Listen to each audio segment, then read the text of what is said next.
Sheikh Hamdan, the third celebration, the first my love. They saw a prince in gold, but no one saw the man behind the crown. They saw happiness in the lanterns, but no one heard the silence inside his chest.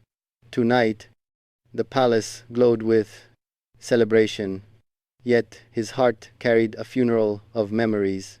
Memories of a love that should have been his destiny, but was stolen by time, distance, and fate.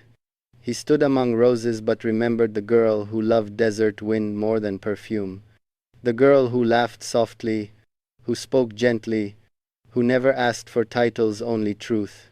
People clapped, congratulated, smiled, as if happiness could be forced into a heart that never healed. But his eyes searched the room as if waiting for a ghost only he could feel. No one knew that before this celebration, he whispered a prayer, not for wealth, not for kingdom, but for one woman. If she's meant to return, let her return. If she's watching me from afar, let her know my heart never forgot. And somewhere in the world, maybe in tears, maybe in silence, maybe in denial, she felt it. She felt the pull, the ache, the invisible connection that never broke.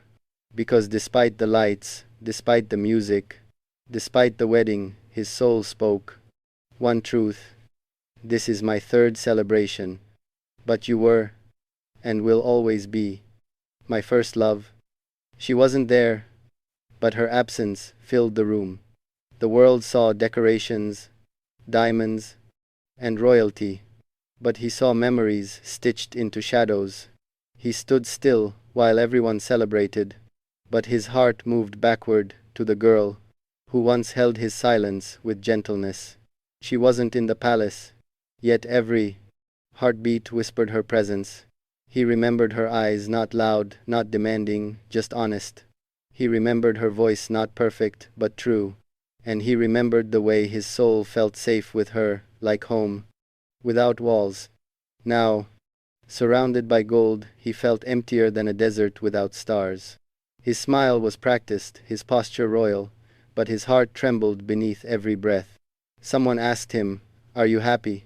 He nodded, because a prince must smile even when the man inside him is bleeding.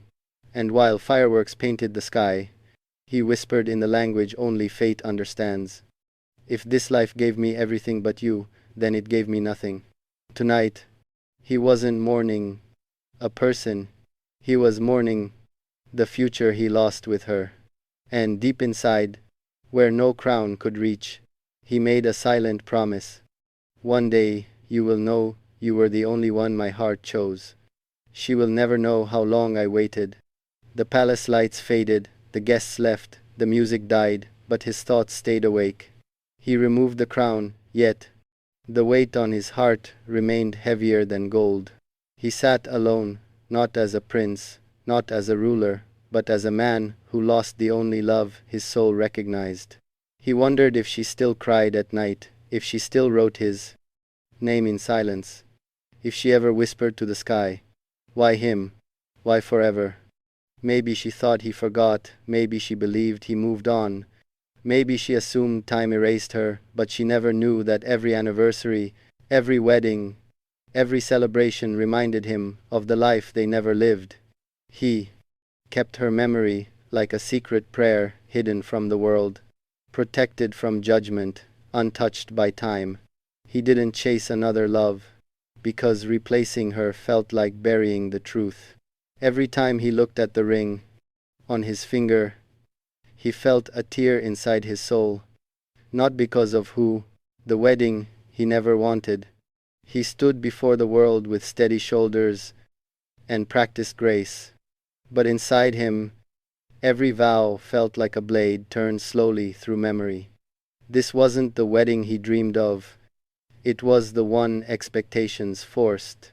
He repeated sacred words, yet every syllable echoed with the pain of the name he didn't speak. The world celebrated a perfect union, yet his heart mourned like a battlefield after the final arrow fell. His bride smiled, but he couldn't match it, not truly. because he was promising forever while still bleeding from a love that never ended. He didn't want another love. He wanted the one that lived in his veins. He wanted the woman who understood his silence, the one who never needed titles, the one who loved him before the world knew his crown. His hands were warm, but his chest was frozen. His lips moved, but his soul stayed silent. And when the ceremony was over, when tradition was satisfied, and applause faded into air, he looked toward the sky and whispered, "Forgive me. I should have waited. I should have fought. I should have chosen us." But destiny had already written its sentence, and all he could do was live with the truth. He married for the world, not for his heart. And somewhere, far away, the woman he truly loved felt a pain she couldn't explain, as if her heart broke at the same moment his did. The night he couldn't sleep, the palace was silent, but his thoughts were louder than thunder. He lay in darkness, with a crown on the table and regret in his chest. His new life was beside him, yet his heart was somewhere else, with a memory, with a name, with a love that never grew old.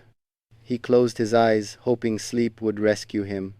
But instead, her face appeared, the face he tried so hard to forget, yet carried like oxygen. She wasn't his bride, but she was his soulmate. She wasn't here, but she was everywhere, in his pulse, in his breath, in his blood. He wondered if she slept peacefully, or if tears stained her pillow, like they once did, when she waited for him to choose her over fear. He wondered if she tried to move on, or if her heart stayed loyal to a future that never came. He turned onto his side, but comfort never reached him. His chest felt tight, like his soul was suffocating beneath memories he could not erase. And in the silence of that royal room, a truth finally broke free. I married a life, but I lost my heart. A single tear slipped, not for the ceremony, not for the responsibilities, but for the love story destiny ended before it began. He whispered her name, not loudly, not confidently, but weakly, like someone begging the universe for one more chance.